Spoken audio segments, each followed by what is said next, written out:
আসসালামু আলাইকুম।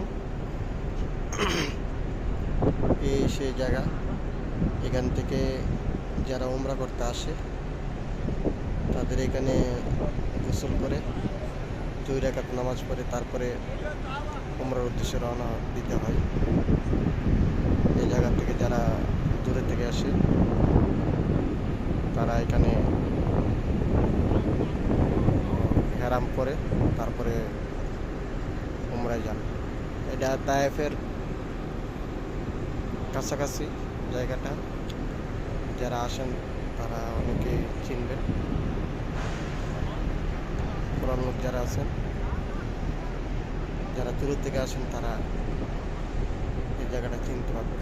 এই দেখেন অনেক গাড়ি উমরা চালু, হজ শেষে হওয়ার পথে উমরা চালু হয়েছে। অনেক গাড়ি উমরার জন্য অনেক মানুষ যাচ্ছে উমরা করার জন্য।